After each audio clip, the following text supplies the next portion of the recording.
Hello TPC viewers, today we'll dive deep into the term predictive shooting as defined by Tactical Performance Center.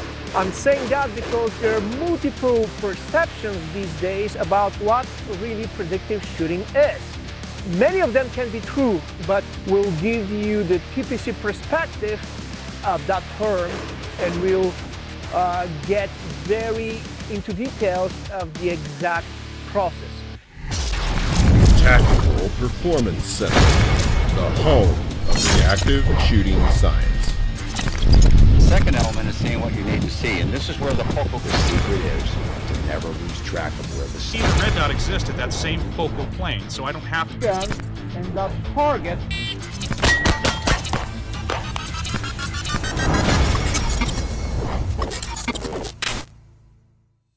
In brief, we define reactive shooting as the process where the shooter recognizes a good enough sight picture for each follow-up shot, based on the acceptable margin of error. In other words, the size of the target area they aim to hit. The shooter visually confirms the required alignment between the front and rear sights, if using iron sights, or observes the necessary pause of the dot, if utilizing a reflex sighting system. This visual confirmation serves as the trigger to fire the next shot if needed. Essentially, the shooter reacts to the stimulus of sight picture confirmation. The required sight picture may range from perfect alignment and focus to a flash confirmation using the peripheral vision recognizing the top of the slide of the gun in the effective target area, depending on the target's difficulty. We define predictive shooting as the shooter's ability to time and predict when the alignment will be good enough without requiring a physical pause in that alignment. Imagine a bouncing ball. Based on the cyclical repetition of its motion, you can foresee when the ball will touch the floor. Similarly, if the shooter has developed a consistent grip that ensures the gun's cyclical behavior under recoil, he can predict the moment of sight alignment. There is one very important thing in order to be successful with the predictive shooting. That's to develop a very consistent recoil control and muzzle flip management. So the gun will behave exactly the same with every single shot. And as you probably know, the TPC philosophy is to have a passive management of the recoil and passive control of the muzzle flip. That means once you establish the grip, you set and you forget. You're letting the gun to go in the recoil and to settle back by itself.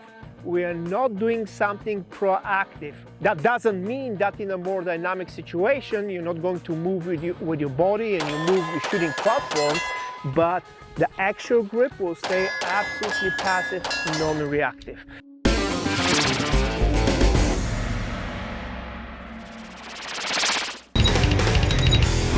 Now, first principle, it's minimizing the leverage on the gun over us. You need to grip the gun simply as high as possible, still making the gun function. Maximize friction. So how much pressure to apply with each hand? Apply as much pressure as you can until you see your hand start to shake. Start relaxing that grip until that shake is gone. Gradually start to relax only the shooting hand until you achieve very easy and fast trigger finger manipulation. Principle of maximizing the biomechanical efficiency, nutcracker effect. We have the hinge, we have the jaws, we have the handles. Keep that pressure really tight between the heel of the palm and heel of the palm. The second part of principle of optimizing the biomechanical efficiency, when you're talking about the muzzle flip control, we simply need to stiffen both wrists. The idea is to create an effect of a spring still. There will be a shot, there will be an insignificant muzzle flip up, and the gun will return back automatically by itself to that sight alignment. You setting your grip, you setting your wrist tension, and at that point, you're isolating only the movement of your trigger finger. Everything else stays the same when you're talking about the actual grip. That will help you to be less equipment dependent. And what is the idea behind? If you rely on some kind of reactive management, every single time when you change your weapon platform, or even if you change in the type of ammunition that you use, and you change even the bullet weight, those dynamics, they will change. Your timing will be off. If you're passive, doesn't matter of the caliber that you're using, doesn't matter of the weapon system that you're using. The thing is that the grip will stay passive. That doesn't mean that you will stay passive as a shooter or as a responder.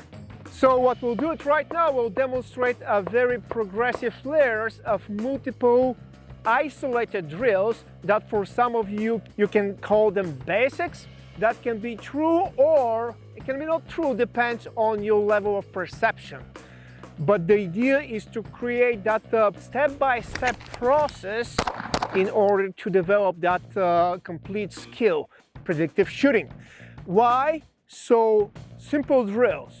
Because of relatively recent scientific studies, they discovered that in order to myelinate a specific skill better, in other words, developing that subconscious skill to the level that you're able to perform it correctly without even thinking about it, you need to break that specific skill in a very small chunks, in a very small details.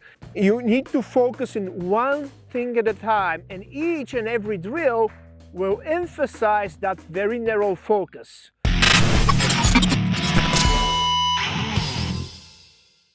All right, now what we have here is the TPC target that we call the cross of truth. That particular version is designed to be shot from a distance of 7 yards, and that's the distance that will conduct all our segmented drills. I will explain the exercise and I'll talk it through, and then gradually we'll build and we'll add an element, and then we'll add another element, and then we'll change the target in order to get us where we want to be. You can download that target from the TPC website, tacticalperformancecenter.com, and we will post the link to the target in the description below. So you will find all the targets that we'll use in our drill series here, so you can try it by yourself, and please share with us what do you think about that progression, and if that progression actually led you to your success of predictive shooting. Obviously, I will load my gun. The first drill will be, again, we want to achieve that very cyclical behavior of the gun. So I will place my red dot in that situation, or if you're using iron sights, your front sight that will be perfectly aligned with your rear side notch. You'll place it on the very center of that crosshair, and you will observe the behavior of the gun during the recoil, and you will keep a consistent pressure on the grip, stay absolutely passive, let the gun recoils, and let it settles by itself back. Whenever it stops, it stops. Now we will observe where are your sights on that crosshair reference. If they are returning exactly in the center, that means that you're doing everything all right. But if they are returning in a different area in reference of that crosshair, we are going to use the TPC reactive shooting error chart to define what are our deficiency in our grip or stance, or even in the trigger control. If the sights recover high after the recoil, there are two possible reasons. First, your center of gravity may not be forward enough. Try leaning slightly forward. Second, it could be due to insufficient wrist stiffness. Focus on stiffening your wrist more. They will naturally recover the gun back to alignment. If the sights recover inconsistently or erratically, it's likely due to grip pressure. In this case, focus on gripping the gun harder and maintaining consistent pressure. If the sights dip down after the recoil, it's caused by anticipation. Allow the gun to settle back into alignment naturally by accepting the recoil instead of trying to control it prematurely. Finally, if your hits are low and left for right-handed shooters, this indicates poor trigger control. Focus on isolating the movement of your trigger finger and pull the trigger with less effort. So I will place, in that case, my red dot exactly in the middle of that light gray spot, in the middle of the crosshair. I'll prep the trigger, I will break that shot, and I'll observe where is that red dot, where that red dot is returning. Is it staying? Is it returning exactly in that same spot in the center of the crosshair, or it's inconsistent? At that particular case, it jumps and settles back exactly in the center. I will repeat that exercise again. Place the red dot there, prep the trigger, let the shot happen. Is it returning exactly there? Yes. And we'll repeat it again. Yeah, it lands exactly in that same spot.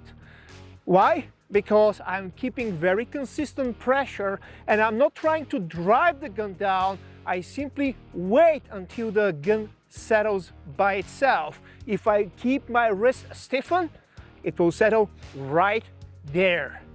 Now, if it's a very inconsistent return, it returns to the left, it's returning next time to the right, and back and forth, that's a clear indication that your grip pressure, it's not enough. Increase the grip pressure, especially with your control hand. That's the hand that many people call support. We call it control because most of the control of a good grip will be defined by your control hand. So I'll repeat the drill one more time and I'll observe my sights. It lifts and settles down exactly where it's supposed to be.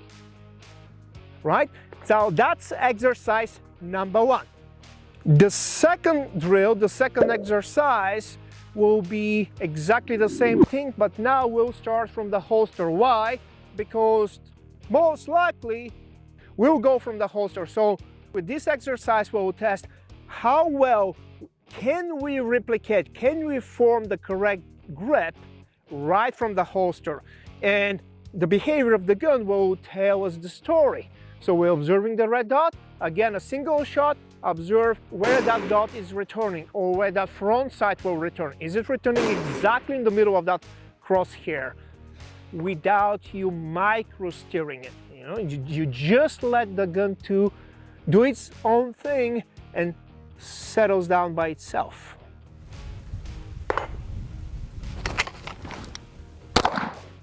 It's returning right there. Now repeat that exercise several more times just to make sure that we are consistent.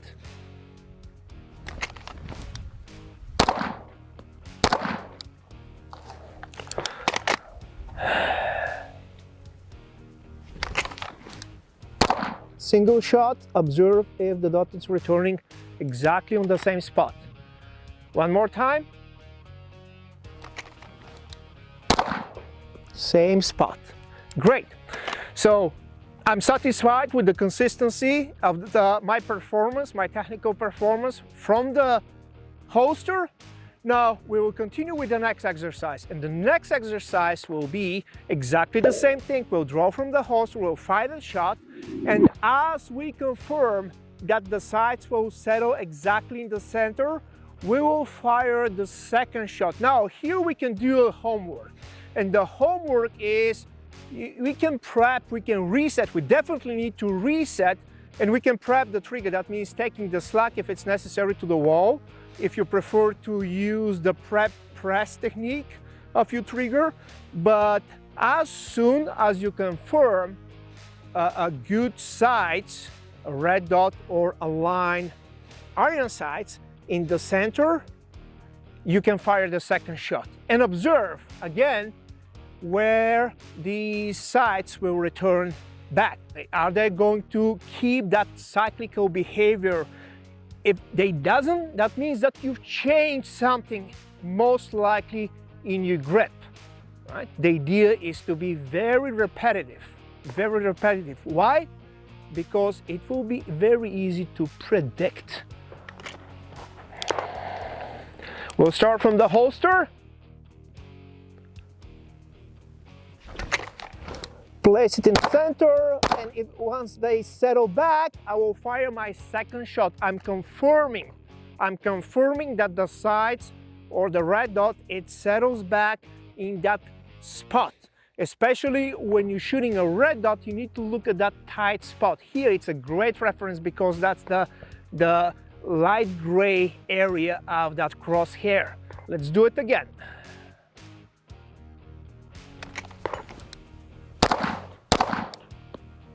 I confirm the sights. I'll do it a little bit slower in order to emphasize the process, and we'll talk through the process.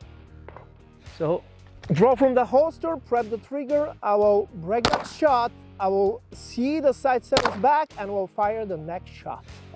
And I will observe and control if the sights are returning back to that same spot.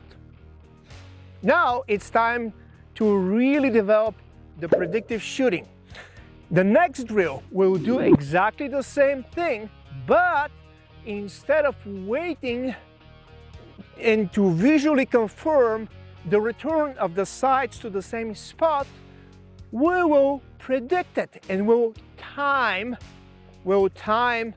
the red dot or the front sight to the point that it's about time to get level with the rear side node, or it's about time that red dot to enter that light gray spot.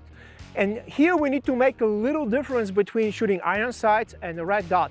Now, when you're using a red dot sights, I need to look in a very, very, very, very tight spot in that gray area, light gray area over there. And your peripheral vision actually will process the movement of the dot as a streak because the dot's not going to be steady. Now, instead of waiting to see a settled dot, a steady dot, you will see that streak coming back down to that same spot, and you will predict at what point that dot, that streak, is about to touch that gray area without visually confirming. So that's why we call it predictive. You'll predict when the sights will go back to alignment without actually visually confirming that. So we'll do that right now. We'll start from the draw.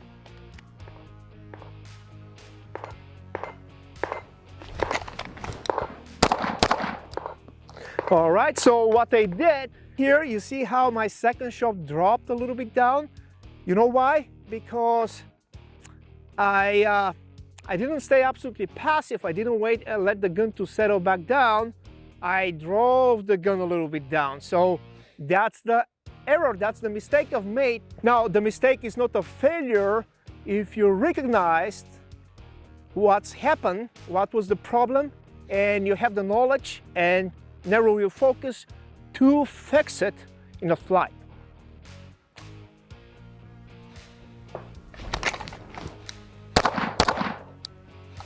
All right, now at that point, I stayed absolutely passive. I'm looking at that tight spot, the light gray area, and I predicted at what point that streak is about to touch that light gray spot. We'll do it one more time.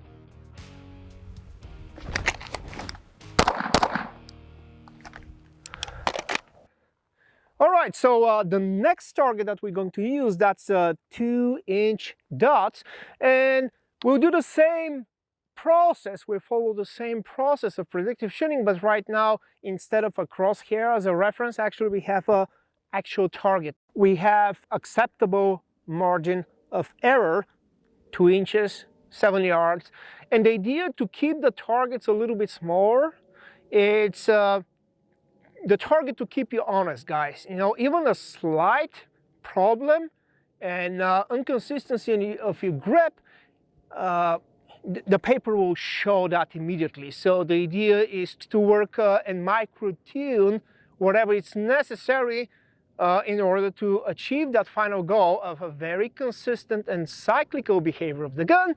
Think about the grip as a gun vise. Once you clamp the gun in, that vise doesn't care if the gun will shoot, how many shots will do. It stays, it provides the same consistent pressure and no reaction. That will simplify our process and ability to predict the second shot. All right, now we have that 2-inch dots, the first row at the top. You have that reference point at the light gray area. That's exactly where I need to keep my focus on when I having that control pair using the predictive shooting.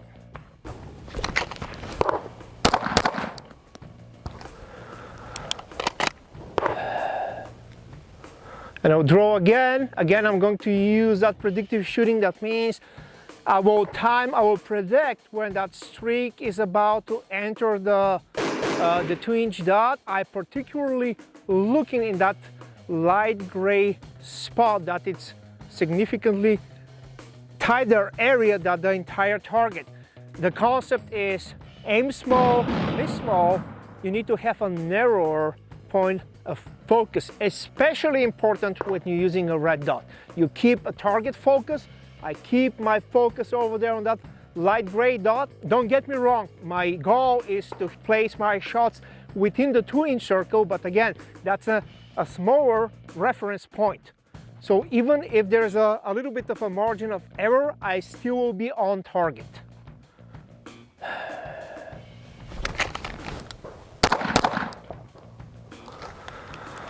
All right, and now at the moment that you're comfortable with your performance, now it's a good time to actually use a little bit metrics. So you can time your draw, and you can time the splits between the shots in order to have a metrics and in order to follow your progress in the future. Now a good reference point is probably about 1.5 seconds or in that margin. And what about the split between the two shots?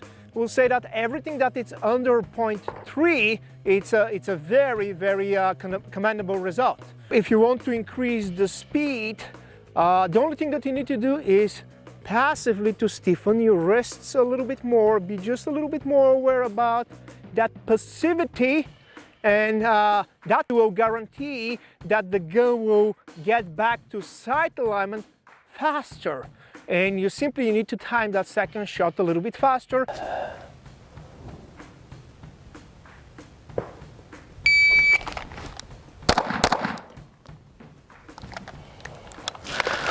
All right, so total time 2 seconds flat, 1.65. It was the first shot. Now I'm using a double action first shot and also retention holster, so I need to fight 2 obstacles here. I'm just joking, you know, the process is the process, it doesn't matter. And the split time is 0.35 hundredths of a second between the first and the second shot, which is pretty decent result. How you're going to use your iron sights in that perspective, it depends if you're comfortable to shoot with a target focus. Absolutely go with it, not a problem. But the target is a little bit tiny. It's a 2-inch circle at 7 yards, so probably we'll need a little bit more precise reference between the front sight and the rear sight notch until they get back to alignment. So don't hesitate to move your focus, shift your focus back a little bit in order to get a good information from your sight alignment. So it's a very personal based on what the vision can tell you and how the brain will process that visual input.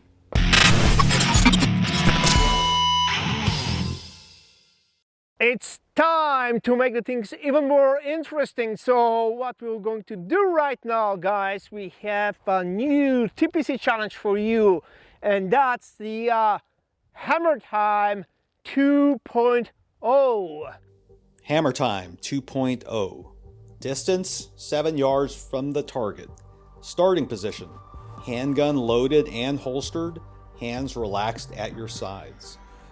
Action: at the audible signal from the timer, draw the handgun and engage all 4 targets with a controlled pair, 2 shots each.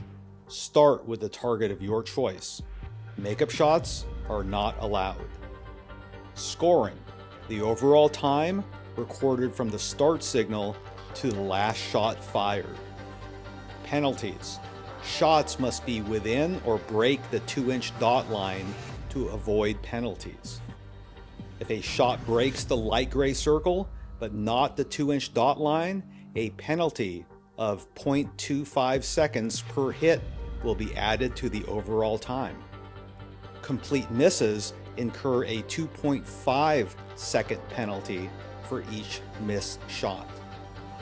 Objective: draw and fire first shot speed. Controlled pair execution. All right, now the things are getting more complex and more complicated. It's a great opportunity to use the predictive shooting here.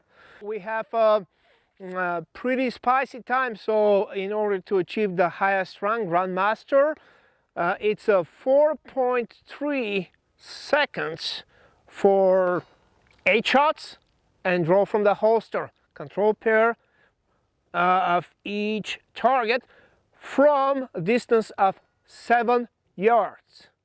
Let's give it a try. Let's see. It's a hard challenge, but if you stay focused on the process and you don't let a thought about speed to sneak in your mind, stay absolutely on the moment, present, and just execute the process correctly, that will guarantee a very good and reasonable time, because we're not forcing the speed, we're achieving the speed through efficiency. So here, very critical is how fast the eyes will snap to the next target, and particularly in a invisible but mental smaller target that will create, remember the reference with the light gray dot inside of that 2-inch dots there?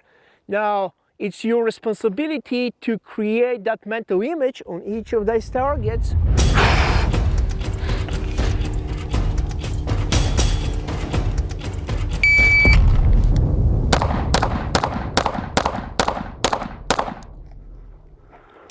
All right, time is 4:69, so it's not perfect, but it's not bad. It's not bad. Like a very few times actually I tried that exercise. We're a little bit far from Grandmaster, but all right, guys, that was the Hammer Time 2.0. That's the newest TPC challenge. You have hopefully predictive way of shooting those control pairs. The time, I'm a little bit over time from a Grandmaster, so it's a 4.69.